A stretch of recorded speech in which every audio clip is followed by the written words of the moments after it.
Hey student, welcome one second to your online classes. बच्चों, last video में हमने question number 22 तक आपको समझाया था कैसे सॉल्व करना है। इस वाले वीडियो में हम जितने भी एज प्रॉब्लम वाले क्वेश्चन हैं उन सभी को कवर करेंगे, यानी कि क्वेश्चन नंबर 23 से 27 तक पूरे क्वेश्चन को सॉल्व करना आपको सिखाएंगे, कैसे आपको सॉल्व करना है। और अगर आपने हमारे पिछले वीडियोज़ को नहीं देखा जहाँ पर मैंने आपको बेसिक कॉन्सेप्ट के साथ समझाया है क्वेश्चन को सॉल्व करना, तो वो वीडियो आप जरूर देख लेंगे। उनका लिंक मैंने नीचे डिस्क्रिप्शन में दे दिया है। इसके अलावा मैंने 9 और 10 चैप्टर के वीडियोज़ पहले ही बना रखे हैं, तो उनका लिंक भी आपको नीचे डिस्क्रिप्शन में भी मिल जाएगा और ऊपर आई बटन में क्लिक करेंगे तो वहाँ भी मिल जाएगा, आप वहाँ से जाकर के देख सकते हैं। आइए स्टार्ट करते हैं हमारा क्वेश्चन नंबर 23, जो कि इस वीडियो का सबसे इंपॉर्टेंट क्वेश्चन है, क्योंकि फर्स्ट क्वेश्चन है हमारा ओल्ड से रिलेटेड, एज से रिलेटेड। एज से रिलेटेड क्वेश्चन से बहुत बच्चे बहुत ज़्यादा डरते हैं, लेकिन ये जो होते हैं ना क्वेश्चन सबसे ईजी क्वेश्चन होते हैं। एक्सरसाइज 8B में जितने भी क्वेश्चन हैं सबसे ईजी होते हैं एज से रिलेटेड क्वेश्चन, अगर आपको समझ में आए तो। अगर आपको समझ नहीं आए तो फिर सबसे डिफिकल्ट क्वेश्चन ही बन जाते हैं। तो मैं चाहूँगा कि यहाँ पर आप ईजी एकदम कॉन्सेप्ट के साथ समझिए और इन क्वेश्चन को एकदम अपने से सॉल्व कर लीजिए। आइए देखते हैं क्वेश्चन नंबर 23 में हमसे क्या कहा जा रहा है। क्वेश्चन नंबर 23 है कि Rakhi's mother is 4 time as old as Rakhi, यानी कि राखी का जितना भी एज है उसकी मदर उससे 4 टाइम ज़्यादा है, यानी कि 4 मल्टीप्लाई में है उनका जो एज है, ठीक है, मम्मी का। तो 5 ईयर के बाद क्या हो जाता है, after 5 year her mother will be the 3 time as old as she will be then, यानी कि जो उसकी मदर का जो एज है ना 4 ईयर्स के बाद, सॉरी 5 ईयर्स के बाद, वो केवल 3 टाइम ही रह जाता है। कब? 5 ईयर के बाद। तो अब बताना है हमको कि बताइए उनका परसेंटेज क्या है। तो सबसे पहले तो हम क्या करेंगे, उनका परसेंटेज मान लेंगे कि राखी का परसेंटेज कितना हो जाएगा हमारा, x हो जाएगा। तो राखी की मम्मी का कितना हो जाएगा, 4 टाइम ज़्यादा है, यानी कि 4x हो जाएगा। फिर 5 ईयर्स के बाद का हम एज पता कर लेंगे और फिर जो अकॉर्डिंग टू क्वेश्चन है वहाँ पर हम आकर के इसे सॉल्व कर लेंगे। आइए सॉल्व करना सीखते हैं इस टाइप के क्वेश्चन को। सबसे पहले जैसे कि मैंने आपको बताया, मान लेते हैं कि राखी का एज कितना है, x ईयर है। तो लेट द प्रेजेंट एज, देखो मैं स्टेटमेंट एक बार लिखूंगा ना, बाकी जब आगे जब इसी टाइप से सेम क्वेश्चन के स्टेटमेंट जरूरत पड़ेगा तो मैं दोबारा नहीं लिखूंगा, क्योंकि फिर हमारा वीडियो नहीं तो बहुत ज़्यादा लंबा हो जाएगा। तो एक बार स्टेटमेंट को आप समझ लो, इस तरीके से आपको लिखना है। परसेंटेज मान लेना है पहले कि लेट द परसेंटेज ऑफ राखी, राखी का परसेंटेज कितना है मान लेते हैं हम, x ईयर्स है, ठीक है। तो उनकी मम्मी का कितना हो जाएगा, परसेंटेज उसी तरीके से हो जाएगा हमारा। So present age of Rakhi's mother, Rakhi's mother, ठीक है, m इक्वल टू मदर, तो वो कितना हो जाएगा, 4 ज़्यादा है, 4 मल्टीपल है, तो हो जाएगा वो 4x ईयर, ठीक। देखिए राखी का अगर 4 ईयर्स है तो राखी की मम्मी का कितना हो गया, 4x हो गया। अब इसके आगे हमसे क्या बोल रहा है कि 5 ईयर के बाद अब उनका जो एज होगा, वो हमसे ये कहा गया है ना 5 ईयर के बाद का हमको हिंट दिया गया है, तो हम पता कर लेते हैं कि 5 ईयर के बाद उनका एज कितना हो जाएगा। तो वो आपको लिखना है इस तरीके से, age of Rakhi after, small a रहेगा, मैं हड़बड़ी आफ्टर लिख दे रहा हूँ इस कैपिटल में, आफ्टर 5 ईयर्स, कि 5 ईयर्स के बाद उनका जो राखी का एज है वो कितना है। देखो प्रेजेंट में अगर x है तो 5 साल कितना हो जाएगा, 5 साल के बाद कितना होगा, 5 साल ज़्यादा हो जाएगा, यानी कि x में ही 5 प्लस कर देंगे हम, तो x प्लस 5 ईयर हो जाएगा 5 साल के बाद। उसी तरीके से राखी की मम्मी का कितना हो जाएगा, RM लिख देता हूँ मैं, राखीज मदर, ठीक है, राखी की मदर का कितना हो जाएगा, 4x है भी, तो वो भी प्लस 5 हो जाएगा, दोनों का 5-5 साल बढ़ जाएगा, यानी कि पहले वाले का राखी का x प्लस 5 और राखी की मम्मी का 4x प्लस 5 हो जाएगा। अब देखो हमसे अकॉर्डिंग टू क्वेश्चन क्या कर रहा है कि 5 साल बाद जो भी राखी की मम्मी का एज है ना, वो राखी के एज से 3 टाइम ज़्यादा ही है केवल, यानी कि देखो इस तरीके से कर रहा है यहाँ पर। ये चीज़ बस सबसे मेन यही रहता है, ये आपको लिख लेना चाहिए सबसे पहले, और उसके बाद फिर अकॉर्डिंग टू क्वेश्चन आपको जो कह रहा है वो समझना है। अकॉर्डिंग टू क्वेश्चन, ATQ में शॉर्ट में लिखता हूँ, आप इसे फुल फॉर्म में अकॉर्डिंग टू क्वेश्चन लिखेंगे। अकॉर्डिंग टू क्वेश्चन हमसे ये कह रहा है कि राखी की मम्मी का जो एज है 5 साल के बाद, यानी कि ये वाला 4x प्लस 5, वो राखी के एज के 3 टाइम ज़्यादा है, राखी के एज से 3 टाइम ज़्यादा है, यानी कि राखी का एज कितना है, x प्लस 5 है ना, तो उससे 3 टाइम ज़्यादा है, यानी कि 3 मल्टीपल है। ये हमसे क्वेश्चन में कह रहा है, बस यही आपको सॉल्व करना सीखना है और इसके बाद आपका पूरा आंसर आ जाएगा। बस ये इस क्वेश्चन बन गया ना। अब यहाँ से आप क्या करो, x का वैल्यू निकाल दो, तो आपको फिर राखी का एज पता चल जाएगा और राखी की मम्मी का भी एज पता चल जाएगा। ये निकाल लेते हैं x का वैल्यू, ये 4x प्लस 5 हो जाएगा, इक्वल टू उस साइड ये 3 का x से मल्टीप्लाई होकर 3x, 3 5 जो हो जाएगा हमारा 15, इस 3x को इधर ले आते हैं, ये हो जाएगा हमारा 4x माइनस 3x, इधर प्लस में था इधर आके माइनस में, 15 इधर हो जाएगा और ये चल जाएगा इधर, तो -5 हो जाएगा। तो ये 4x में से 3x माइनस हुआ तो 1x, जिसको हम केवल x भी लिख सकते हैं। 15 में से 5 माइनस हुआ तो 10 आ गया। इसका मतलब कि जो राखी का एज है वो कितना है, 10 ईयर्स है। तो यहाँ पर आप लिख दो सो या फिर hence Rakhi's age equal to 10 years, Rakhi का एज हो गया हमारा 10 ईयर। और फिर राखीज की मदर का एज कितना हो जाएगा हमारा, RM एज कितना हो जाएगा आ रहा है मतलब राखी की मम्मी ना, ये चीटी क्यों पढ़ने आ रही है, आपको ही पढ़ना है क्या, चलो जाओ उधर। तो राखी की मम्मी का एज कितना हो जाएगा, 4 टाइम ज़्यादा है, इसका मतलब कि 4x है, तो वो हो जाएगा 10 का मल्टीप्लाई 4 से, इसका मतलब कि 40 ईयर्स। बस यही आपको सॉल्व करना था, ये परसेंटेज उनका पता चल गया। अगर 5 ईयर्स के बाद का एज पूछे रहता ना, तो हम यहाँ पर ये जो हमारा सेकेंड वाला हमने इक्वेशन बनाया था इसमें से हम निकाल देते हैं, यानी कि परसेंटेज निकल गया 10, तो 10 में प्लस कर दो 5 तो 15 हो जाएगा, और यहाँ पर इसमें 40 में 5 प्लस कर दो 45 हो जाएगा। तो देखो अभी यहाँ पर हमारा 4 टाइम ज़्यादा है ना, और अगर 15 हम देखते हैं इसको, अगर 15 कर देते तो 15 और ये कितना हो जाता है 45, यानी कि 3 टाइम ज़्यादा हो जाता है, इसका मतलब हमारा आंसर बिल्कुल सही है। इस तरीके से आपको क्वेश्चंस को सॉल्व करना है एज वाले को, यानी कि पहले परसेंटेज मानना है, फिर जितने भी ईयर के बाद बोला जाए या पहले बोला जाए उसको मान लेना है, और फिर जो भी हमको अकॉर्डिंग टू क्वेश्चन बोला वहाँ से एक्स का वैल्यू निकाल लेना है, बहुत आसानी से ये सॉल्व हो जाएगा। आइए क्वेश्चन नंबर 24 देखते हैं। क्वेश्चन नंबर 24 क्या है, आइए रीड करते हैं। Monu's father is 26 year younger than Monu's grandfather, यानी कि जो मोनू के फादर हैं वो 26 ईयर छोटे हैं उसके ग्रैंड फादर से, दादाजी से, and 29 years old then Monu, और 29 ईयर्स कितने हैं ओल्ड किससे हैं, मोनू से, यानी कि मोनू का जो भी एज है उससे 29 ईयर्स ज़्यादा हैं मोनू के फादर, और दादाजी से 26 ईयर क्या है छोटे हैं। ठीक, अब हमको और इसमें क्या बोल रहा है आगे क्वेश्चन ये रहा, the sum of the ages of all the 3 is 135 years, यानी कि उन तीनों का जो भी एज है ना उसको जब अगर हम आपस में प्लस करते हैं तो 135 ईयर्स निकलता है। तो what is the age of each on them, है ना, यानी कि उन तीनों का जो एज है वो कितना है, ये यहाँ से हमसे पूछ रहा है। तो आपको थोड़ा सा इसको समझना पड़ेगा, पहले वाले क्वेश्चन से थोड़ा सा अलग है, ठीक है, उस टाइप से नहीं दिया हुआ है, ओल्डर नहीं दिया है, बस नॉर्मल चीज़ यहाँ पे दिया है। देखो मोनू का एज मान लो तो यहाँ पर हम लेते हैं एक्स ईयर, मोनू का एज कितना हो गया एक्स ईयर, तो मोनू के पापा का एज कितना हो जाएगा, वो किससे, मोनू से 29 ईयर ज़्यादा है ना, तो x + 29 हो जाएगा। और उसके बाद फिर मोनू के दादा का एज कितना हो जाएगा, मोनू के दादा देखो जितना भी मोनू के पापा का एज है उससे 26 ईयर और ज़्यादा है, तो यहाँ पर यही बोला था हमको घुमा करके कि जो पापा हैं वो दादा से 26 ईयर छोटे हैं, इसका मतलब कि जो दादाजी हैं पापा से 26 ईयर बड़े हैं, तो जो भी पापा का एज निकलेगा उसमें 26 अगर हम ऐड कर देंगे तो वो दादाजी का एज निकल जाएगा, और फिर हम इन दोनों को ऐड करेंगे तो हमारा 135 आ जाएगा, और वहाँ से हमको x का वैल्यू पता चल जाएगा। आइए सॉल्व कर लेते हैं इससे। जैसे कि पहले मैंने आपको बताया था बार बार स्टेटमेंट लिखने की जरूरत नहीं है, बड़ा बड़ा सा मैं एकदम इसको एकदम शॉर्ट स्टेटमेंट में समझा देता हूँ आपको, कि मान लेते हैं हम मोनू का एज कितना हो जाएगा, let Monu age equal to x, ठीक है, मैं एज कुछ नहीं लिखता हूँ, मोनू का एज हम मान लेते हैं एक्स ईयर, तो जो फादर का एज है वो कितना हो जाएगा, यहाँ पर फादर का हमसे हिसाब से बोला था कि मोनू से 29 ईयर्स ओल्डर हैं, इसका मतलब इसमें हम एक्स में अगर 29 प्लस कर दें तो वो फादर का एज हो जाएगा।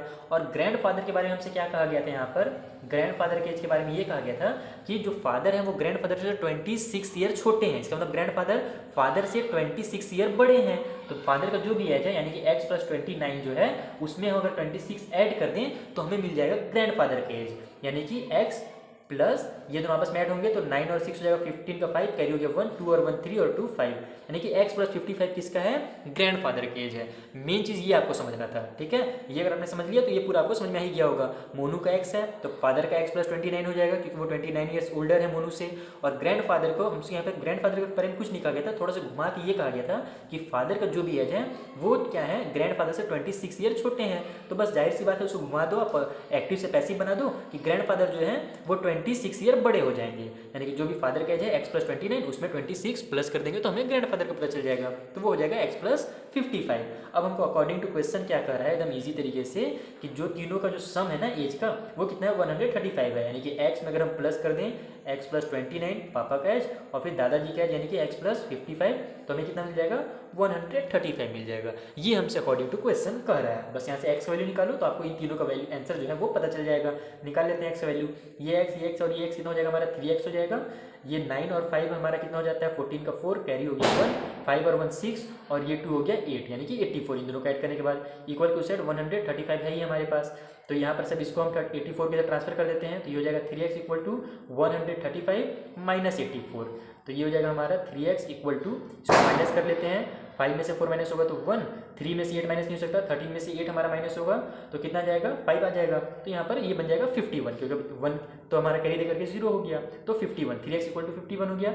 x का वैल्यू यहाँ से निकाल लो, x = हो जाएगा हमारा 51, ये जो 3 है इधर आकर के हो जाएगा हमारा डिवाइड में, एक सेकंड कैमरा एडजस्ट कर लेता हूँ ताकि आपको पूरा समझ में आए, तो 51/3 हो जाएगा, तब इसको कट कर लो, 3 × 1 = 3, ऊपर में हमारे पास 3 × 1 = 3 हो जाएगा, बच गया 2, वो इधर आकर के 21 बना देगा, तो 3 × 7 होता है हमारा 21, तो x = हमारा निकल गया 70। इसका मतलब कि मोनू का एज हमारा x क्या था, मोनू का एज था, तो मोनू का एज जो हो गया हमारा वो कितना हो गया, मोनू का हो गया 17 ईयर्स एज, उसके पापा का कितना हो गया, फादर का एज, फादर का हमारा कितना हो जा रहा है, वो 29 ईयर्स ओल्डर है, यानी कि 17 + 29, तो ये कितना हो जाएगा हमारा 9 और 7 16 का 6 कैरी हो गया 1 2 और 1 3 और ये 1 4, यानी कि फादर का जो है 46 ईयर्स। अब फिर ग्रैंड फादर का हम देख लेते हैं कि ग्रैंड फादर कितना हो जाएगा, तो ग्रैंड फादर का x + 55 है, यानी कि 17 + 55, तो ये हो जाएगा हमारा 5 और 7 12 का 2 कैरी हो गया 1 5 और 1 6 और ये 1 7, यानी कि 72 ईयर्स हो गया यहाँ पर ग्रैंड फादर का उम्र।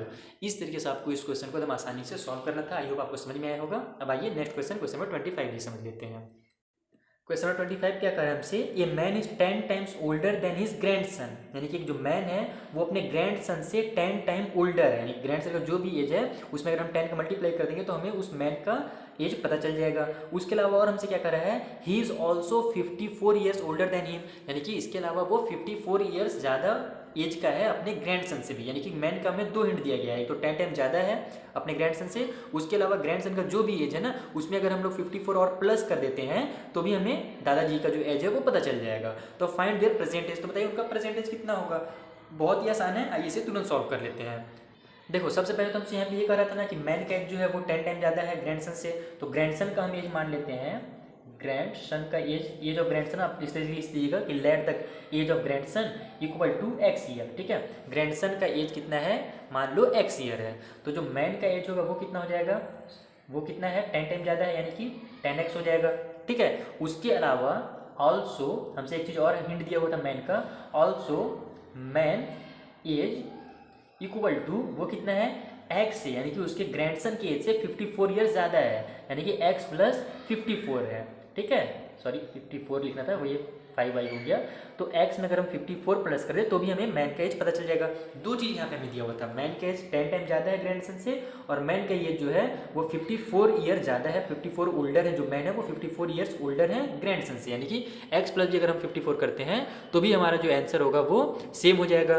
तो अब हमारा कितना हो रहा है आंसर, यहाँ पर चेक कर लेते हैं। आइए यहाँ पे देखो अब ये दोनों हमारा इक्वल हो गया, तो हम इसको इस तरीके से लिखेंगे कि 10x, यानी कि हमारा 10x इक्वल टू x + 54, ये चीज़ है। मैन का दोनों एज क्या है, दोनों तो मैन का ही एज है, इसका मतलब कि जो 10x है वही इक्वल है x + 54 के। बस यहाँ से आपको क्या करना है, x का वैल्यू फाइंड कर लेना है। आइए फाइंड कर लेते हैं। ये हमारे इधर आ जाएगा x, तो ये माइनस में हो जाएगा, ये हो जाएगा 10x - x इक्वल टू 54, तो 10x में से x माइनस हुआ तो 9x इक्वल टू 54, तो x वैल्यू निकालना है, तो x equal to 54 divide by 9, 9 × 9 9 6 हो जाएगा हमारा 54, इसका मतलब x का हो गया हमारा 6 ईयर ओल्ड। इसका जो ग्रैंडसन है ना, जो बच्चा है वो 6 ईयर्स ओल्ड है, तो मैन का जो प्रेजेंट एज है वो कितना हो जाएगा, वो 10 टाइम ज़्यादा है। तो आप इस यहाँ से निकाल लो या यहाँ से निकाल लो, आप x में 54 प्लस करोगे तो भी 60 आ जाएगा, या फिर x का मल्टीप्लाई करोगे 10 से तो भी 60 आएगा, दोनों में आपका आंसर सेम ही आएगा, क्योंकि दोनों जो है वो सेम चीज़ ही है। मैन केस तो चेंज होने वाला नहीं है, बस उसको हमको दो तरीके से कान पकड़ के, मतलब एक सीधे कान पकड़ के बता दिया 10 टाइम ज़्यादा है, और एक कान को घुमा करके पकड़ा कि भैया वो 54 ईयर्स ज़्यादा है।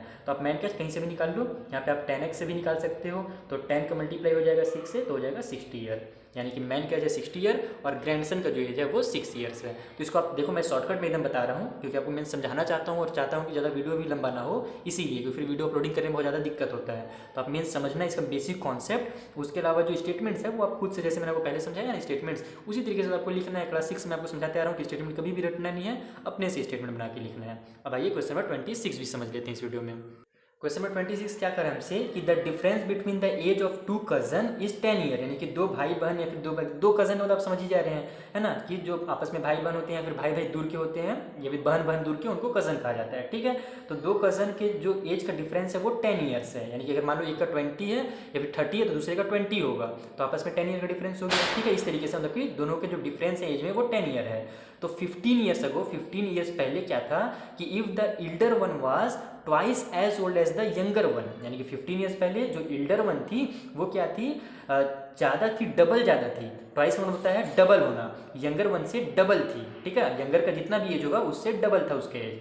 तो फाइंड देयर परसेंटेज, उनका परसेंटेज बताओ। एकदम सेम टू सेम जैसे मैंने आपको फर्स्ट वाला इसका बताया था ना, राखी वाला, उसी तरीके से इसको बनाना है। पहले उनका परसेंटेज मान लेंगे हम, फिर 15 ईयर्स पहले का एज देख लेंगे। वहाँ पर हमारे 5 ईयर्स बाद का था, हमने x + 5 किया था ना, यहाँ पर 15 ईयर्स पहले, इसका मतलब x - 15 करना है हमको। आइए सॉल्व करते हैं क्वेश्चन नंबर 26।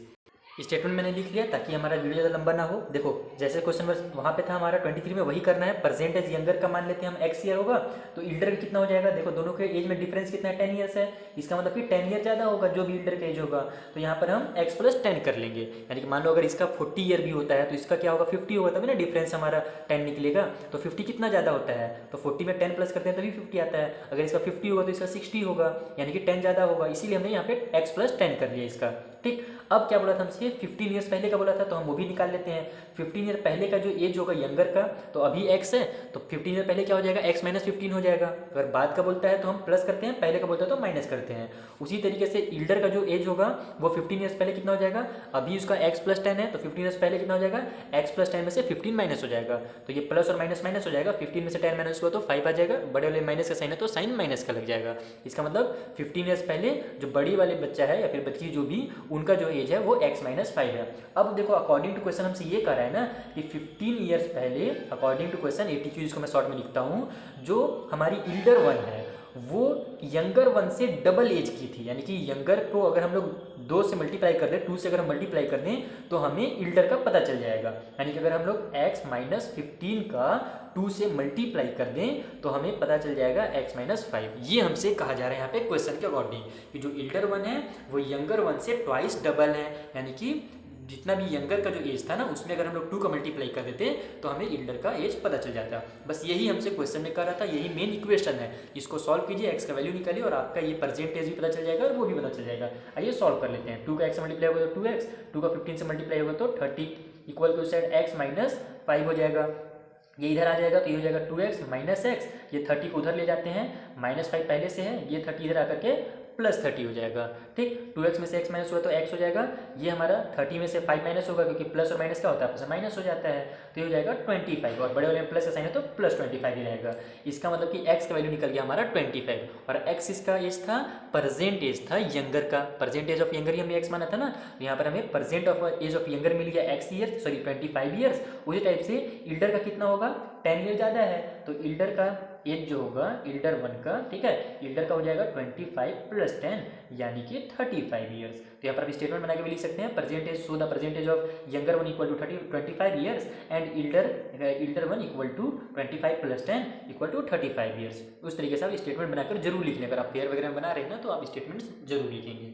ठीक, तो ये हो गया हमारा question number 26। Main basic concept मैंने आपको समझा दिया। अब आइए लास्ट जो क्वेश्चन है इस एक्सरसाइज का 27 नंबर, वो भी समझ लेते हैं। क्वेश्चन नंबर 27 क्या दिया हुआ है हमें, half of a herd of a deer are grazing in the field and 3/4 of the remaining are playing nearby. यानी कि जितने भी हर्ड का मतलब होता है ग्रुप ना, वही डियर वगैरह का या फिर किसी भी एनिमल का ग्रुप को क्या बोलते हैं, हर्ड कहा जाता है। ठीक है, तो उनके ग्रुप में जितने भी डियर हैं उसमें से आधे डियर क्या कर रहे हैं, फील्ड को ग्रेज कर रहे हैं, ठीक है, घास चर रहे हैं, और जितने बच गए हैं उनमें से 3/4 क्या कर रहे हैं, प्लेइंग कर रहे हैं, और the rest 9 are drinking water from the pond. और उसके बाद जो 3/4 जो ड्रिंकिंग कर रहे थे ना, तो उसके अलावा भी वहाँ पर अब कितने बच गए, 9 और बच गए। ठीक, तो वो क्या कर रहे हैं, पॉन्ड में पानी पी रहे हैं। तो find the number of dear in the heard. तो जब सेम यहाँ पर हमें यहाँ ये दे दिया, हिंट दे दिया है, उसी तरीके से आप इसको आसानी से सॉल्व कर सकते हो। देखो मान लेते हैं कि जो टोटल नंबर ऑफ डियर है वो x है, ठीक है, उस हर्ड में टोटल डियर कितने हैं हमारे, x हैं। तो हमारा जो वहाँ पे बचे कितने, देखो हाफ वहाँ पे ग्रेज कर रहे हैं, इसका मतलब x/2 ग्रेज कर रहे हैं, तो x/2 क्या हो गया, हमारे ग्रेजिंग वाले डियर हो गया। ठीक है, अब बच कितने गए, तो देखो कभी भी आधे अगर चढ़ रहे हैं तो आधे बच गए, तो x/2 अगर चढ़ रहे हैं तो x/2 बच गए। ये चीज़ आपको थोड़ा सा समझना पड़ेगा। यहाँ पर ये फ्रैक्शन वाली चीज़ें हैं कि अगर आधा चढ़ रहा है तो आधा बचा, तो x का आधा कितना होगा, x/2 होगा, और उसका आधा फिर कितना बच गया, तो x/2 बचा हुआ है। यानी x/2 चढ़ रहे हैं और x/2 क्या हो गया, बच गया। तो अब हमसे क्या कर रहा है कि जो खेल रहे हैं, तो खेल कितने रहे हैं, जितने बच गए हैं ना रिमेनिंग में, उसके 3/4 खेल रहे हैं। 3/4 मतलब 3/4, और किसके, तो जितने बच गए हैं, यानी कि x/2 के 3/4। इसको सॉल्व कर दिया गया है। यहाँ पे 3 का x से मल्टीप्लाई हो तो 3x, 4 का 2 से मल्टीप्लाई हो तो 8 हो गया। यानी कि प्लेइंग कितने लोग, कितने क्या बोलते हैं, डियर कर रहे हैं, तो 3x/8 डियर प्लेइंग कर रहे हैं। अब यहाँ पे हमसे जो बोला है लास्ट कि उसके अलावा भी जो बचे हुए 9 है ना, वो वाटर पी रहे हैं, तो बच गया 9 वाटर। तो इसका मतलब क्या हो गया कि तीनों को अगर हम प्लस कर देंगे तो हमें क्या मिलेगा, x मिलेगा। तो टोटल नंबर ऑफ डियर कितने हैं, x हैं, उसमें से x/2 खेल रहे हैं, ये वाले x/2 सॉरी क्या कर रहे हैं, ग्रेज कर रहे हैं, फिर खेल कितने रहे हैं, तो 3x/8 खेल रहे हैं, तो इसमें अगर हम लोग 3x/8 प्लस कर देते हैं और बच कितने गए, 9 बच गए, तो +9 अगर हम करते हैं तो हमारा कितना आ जाता है, x आ जाता है, यानी कि टोटल नंबर ऑफ आ जाता है यार्ड में कितने डियर हैं वो आ जाता है। इसे प्लस कीजिए तो आपको x मिलेगा। ये हमारा बन के इक्वेशन। अब बस यही हिसाब से क्या करो, सॉल्व कर लो। तो ये हमारा इसके नीचे एक 1 है, 8 और 2, और इस 1 का हमारा जो एलसीएम होगा कितना हो जाएगा, यहाँ पे हमारा 16 हो जाएगा। तो ये हो गया हमारा 16। इस तरीके से ये 16 से 2 को हम लोग डिवाइड दिए तो आगे हमारा 4 का ऊपर मल्टीप्लाई हुआ, सॉरी 16 2 को डिवाइड दिया तो 8 आएगा, 8 का ऊपर x से मल्टीप्लाई हुआ तो 8x हो जाएगा। उसके बाद फिर यहाँ पर 16 को 8 से डिवाइड देंगे तो 2 आएगा, 2 का 3 से मल्टीप्लाई होगा तो 2 3 जा 6x आ जाएगा। फिर प्लस में 9 है तो 16 के नीचे यहाँ पर ये 9 के नीचे 1 है तो 16 को 1 से डिवाइड देंगे तो हमारा कितना आएगा, 16 ही आएगा। और फिर उस 16 का ऊपर 9 से मल्टीप्लाई कर देंगे तो 16 हो जाता है हमारा 144, तो प्लस 144 हो जाएगा और इक्वल टू साइड x हो जाएगा, क्योंकि हमको साफ से पता है कि इन तीनों को ऐड करेंगे तो हमें टोटल नंबर ऑफ डियर पता चलेगा, इसलिए x आपको लिखते जाना है। अब यहाँ से 16 को इधर ट्रांसफर कर दो, 8x और ये हमारा 6 है, कितना हो गया 14x हो गया, तो 14x प्लस 144 इक्वल टू हमारा हो जाएगा, ये 16 इधर ट्रांसफर होकर के मल्टीप्लाई हो जाएगा तो 16x बन जाएगा। अब इसको आप क्या करो, इधर ले जाओ, ये जो 14x है इसको इधर माइनस कर दो, तो 144 इधर पहले से है, ये 16x पहले से था, ये इधर जाएगा 14x जो प्लस में है तो इधर आकर के -14x हो जाएगा, तो ये हो जाएगा हमारा 144 इक्वल के उस साइड 16 में से 14 माइनस हुआ तो 2x, हमको निकालना है x का वैल्यू, तो वो इधर आकर के डिवाइडिंग हो जाएगा, 144/2 इक्वल टू हो जाएगा x। तो 2 से इसको कट कर लो, 2 1 जा 2, ऊपर में 2 7 जा 14 और 2 2 जा 4, इसका मतलब कि x इक्वल टू हमारा निकल गया 72। इसका मतलब क्या हुआ कि वहाँ पे 72 डियर है टोटल उस हर्ड में। तो ये आपका फाइनल आंसर हो जाएगा। मेन बस यही आपको स्टार्टिंग वाला समझना था, बाकी ये तो फिर वही इक्वेशन है, इक्वेशन मैंने सॉल्व किया तो 72 आ ही गया आंसर। तो इस तरीके से आपको आई होप पूरे क्वेश्चन समझ में आ गए होंगे, खास करके जो हमारे एज वाले रिलेटेड क्वेश्चन है वो सबसे इंपॉर्टेंट क्वेश्चन थे यहाँ पर, तो वो मुझे आपको समझाना बहुत जरूरी था, वो आपको समझ में आ गया होगा आई होप। अब आप उसको खुद से सॉल्व कर सकते हैं। मिलते हैं नेक्स्ट वीडियो में जहाँ पर मैं आपको एक्सरसाइज 8C समझा दूंगा। Thank you for watching.